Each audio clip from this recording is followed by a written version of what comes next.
एक माँ के प्रश्न के सामने सिकंदर ने भी खुद को अज्ञानी मान लिया।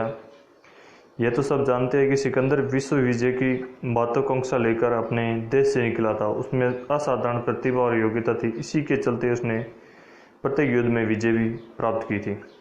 इससे उसका दम बहुत बढ़ गया था। विजय के उन्माद में उसने न जाने कितने नगरों ग्रामों को रौंद डाला। उसने अपार धन संपदा लूटी। अपने सैनिकों को भी उसने मालामाल कर दिया था। इसी क्रम में एक बार उसने अपने जीवन में ऐसे नगर पर धावा बोल दिया जिसमें केवल महिलाएं और बच्चे ही रहते थे।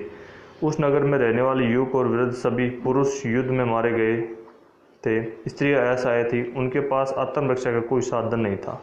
शस्त्र विहीन महिलाओं से किस प्रकार युद्ध किया जाए, यही बात सिकंदर की समझ में नहीं आ रही थी।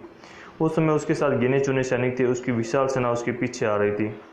उसने घर के सामने अपना घोड़ा रोका। कई बार युद्ध पीटने के बाद बड़ी कठिनाई से द्वार खोला और लाठी टेकती एक बुढ़िया बाहर आई।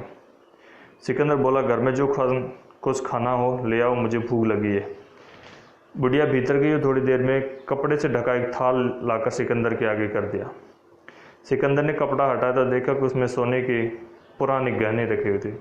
उसे देखकर सिकंदर को क्रोध आया। बोला, बुढ़िया ये क्या लाई है? मैं तुझे खाना मांगा था, क्या मैं इन गहनों को खाऊंगा?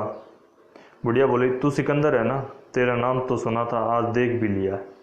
ये भी सुन रखा था कि तू सोना ही तेरा भोजन है। इसी भोजन की तलाश में तू यहाँ आया था ना?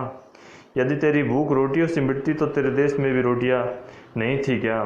फिर दूसरों की रोटियाँ छीनने की जरूरत तुझे क्यों पड़ी? हमारी संतानों को सताने की क्या जरूरत पड़ी है थी?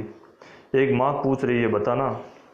सिकंदर के दम का शिखर टूट कर नीचे आ गिरा। वह बुढ़िया के सामने झुक कर बैठ गया। बुढ़िया ने प्यार से उसके सिर पर हाथ फेरा और उसे भोजन दे दिया।